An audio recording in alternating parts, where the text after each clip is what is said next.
ನಮಸ್ಕಾರ ಸ್ನೇಹಿತರೆ, ನಾನು ನಿಮ್ಮ ಸಖತ್ Santhu. Not everything deserves your emotional reaction. ಪ್ರತಿಯೊಂದು ನೀವು ರಿಯಾಕ್ಟ್ ಮಾಡಬೇಕು, ಅದು ಮಾಡಬೇಕು ಅಂತಿಲ್ಲ. ಸುಮ್ಮನೆ ಇದ್ರೂ ಸುಮಾರು ವಿಷಯಗಳು ನಡೆದೋಗ್ತವೆ. ಭಗವದ್ಗೀತೆ ನಮಗೆ ಎಮೋಷನಲ್ ಡಿಸಿಪ್ಲಿನ್ ಕಲಿಸ್ಕೊಡುತ್ತೆ ಸ್ನೇಹಿತರೆ. ಎಮೋಷನಲ್ ಡಿಸಿಪ್ಲಿನ್ ಅಂದರೆ ಸ್ಟೇಯಿಂಗ್ ಕಾಮ್ ಆ್ಯಂಡ್ ಕ್ಯೂರ್ಸ್. ಸುಮಾರು ಅವ್ಯವಸ್ಥೆಗಳು ನಡೀತಾ ಇರುತ್ತೆ ಜೀವನದಲ್ಲಿ, ಅದ್ರಲ್ಲಿ ಕಾಮಾಗಿರೋದನ್ನು ಕಲಿಬೇಕು. ಅದು ಸುಮಾರು ದಿವಸ ಕಾಮಾಗಿರೋದನ್ನು ಕಲ್ತರೇ ನಮಗೆ ಆ ರಿಸಲ್ಟ್ ಕರೆಕ್ಟಾಗಿ ಹೋಗುತ್ತೆ. ನಾವು ಅಂದ್ಕೊಳ್ತೀವಿ ಇಮಿಡಿಯೇಟಾಗಿ ರಿಯಾಕ್ಟ್ ಮಾಡಿಬಿಡೋಣ, ಇಮಿಡಿಯೇಟಾಗಿ ಇದು ಹೇಳ್ಬಿಡೋಣ, ಅದು ಹೇಳ್ಬಿಟ್ರೆ ಕರೆಕ್ಟಾಗಿ ಹೋಗುತ್ತೇನೋ, ಸರಿಯಾಗಿಬಿಡುತ್ತೇನೋ. ಯಾವುದೇ ವಿಷಯನೂ ಸರಿ ಹೋಗೋಲ್ಲ. ಅದು ಟೈಮ್ ತೊಗೊಂಡೇ ಸರಿ ಹೋಗುತ್ತೆ. ಸ್ವಲ್ಪ ವೆಯ್ಟ್ ಮಾಡಿ.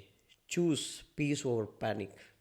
ಆರಾಮಾಗಿರಿ, ಬೀಳುತ್ತೆ, ಟೈಮಿಗೆ ಬಂದು ಬೀಳುತ್ತೆ. ಶ್ರೀ ಬುದ್ಧ ಅವರು ಒಂದು ಕಡೆ ಟ್ರಾವೆಲ್ ಮಾಡ್ತಾ ಇರ್ಬೇಕಾದ್ರೆ ಹೋಗಿ ಒಂದು ಹಳ್ಳಿಯಲ್ಲಿ ಹೋಗಿ ಟ್ರಾವೆಲ್ ಮಾಡ್ತಾ ಇರ್ತಾರೆ. ಅಲ್ಲಿ ಕೂತ್ಕೊತಾರೆ. ಅಲ್ಲೆಲ್ಲ ಜನ ಸೇರ್ತಾರೆ. ಆಗಿನ ಕಾಲದಲ್ಲೆಲ್ಲ ನೀರು ತರಬೇಕು ಅಂದರೆ ನಮ್ಮ ಥರ ಬಿಸ್ಲರಿ ವಾಟರ್ ಇರಲಿಲ್ಲ. ಹೊಳೆನೋ ಕೆರೆನೋ ತರಬೇಕು. ಒಬ್ಬ ಹೋಗಿ ಹೊಳೇಲಿ ನೀರು ತೊಗೊಂಬಪ್ಪ ಅಂತ ಅವ್ನು ನೀರು ತರಕ್ಕೆ ಹೋದ ತಕ್ಷಣ ಅವಾಗ ತಾನೇ ಒಂದು ಎತ್ತಿನ ಗಾಡಿ ಆ ಹೊಳೇಲಿ ದಾಟಿ ಹೋಗಿರುತ್ತೆ. ಆವಾಗ ಆ ಹೊಳೆ ನೀರು ಕುಡಿಯೋಕ್ಕಾಗಲ್ಲ, ಯಾಕಂದರೆ ಮಣ್ಣೆಲ್ಲ ಕಲುಷಿತವಾಗಿರುತ್ತೆ. ಸರಿ ಅಂತ ಬರ್ತಾನೆ, ಬುದ್ಧಂಗೆ ಕೇಳ್ತಾನೆ, ಇಲ್ಲಪ್ಪ ಸ್ವಾಮಿ, ನೀರೆಲ್ಲ ಕಲುಷಿತವಾಗಿದೆ, ಸರಿ ಕುತ್ಕೊ ನೀನು ಸುಮ್ಮನೆ ಅಂತ.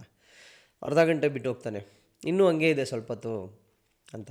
ಸರಿ, ಹಂಗೆ ಕೂತ್ಕೊಂಡು ಮಾತಾಡ್ತಾ ಇರ್ಬೇಕಾದ್ರೆ ಒಂದು 2 ಗಂಟೆ ಆದಮೇಲೆ ಹೋಗಿ ನೋಡಿದ್ರೆ ಮಣ್ಣೆಲ್ಲ ಸೆಟ್ಲಾಗುತ್ತೆ ಸ್ನೇಹಿತರೆ. ಮೇಲ್ಗಡೆ ತಿಳಿ ನೀರು ಹೋಗ್ತಾ ಇರುತ್ತೆ. ತೊಗೊಂಬರ್ತಾನೆ. ಇದರಿಂದ ಏನು ಅರ್ಥ ಆಗುತ್ತೆ ಹೇಳಿ? ಇಮಿಡಿಯೇಟಾಗಿ ಏನೋ ಮಾಡಿದ್ರಲ್ಲ ಪ್ರಾಬ್ಲಮ್ ಸಾಲ್ವ್ ಆಗೋಲ್ಲ. ಅದು ಟೈಮ್ ಕೊಡಬೇಕು. ಆ ಟೈಮ್ ಕೊಟ್ಟಾಗ ಅದ್ರದ್ದು ಟೈಮ್ ತೊಗೊಳುತ್ತೆ. ಈ ಮಣ್ಣು ಅನ್ನೋದು ಪ್ರಾಬ್ಲಮ್ ಎಲ್ಲ ಸೆಟ್ಲಾಗುತ್ತೆ. ಮೇಲ್ಗಡೆ ನೀರು ಸಿಗುತ್ತೆ. ಆ ತಿಳಿ ನೀರು ಕುಡಿಯೋಕ್ಕಾಗುತ್ತೆ ಸ್ನೇಹಿತರೆ. ಇದರಿಂದ ನೀವು ಖಂಡಿತ ಅವ್ಯವಸ್ಥೆ ಬಂದಾಗ ಯಾವ ಥರ ಬಿಹೇವ್ ಮಾಡಬೇಕು, ಯಾವ ಥರ ಎಮೋಷನಲ್ ಡಿಸಿಪ್ಲಿನ್ ಕಂಟ್ರೋಲ್ ಮಾಡಬೇಕು ಅಂತ ಖಂಡಿತ ನೀವು ತಿಳ್ಕೊತೀರಾ. ಥ್ಯಾಂಕ್ಸ್.